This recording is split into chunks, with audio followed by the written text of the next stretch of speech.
উপরে, তো ওই জন্য স্বাভাবিক সেই হিসাবে 3000 কেজি আছে।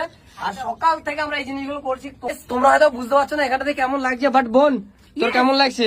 একদম এসি লাগে না, এসি পুরো ঠান্ডা বল চারদিকে, পাচ্ছি না, এই জন্য বসলে তো মাথা ঘুরে যাচ্ছে।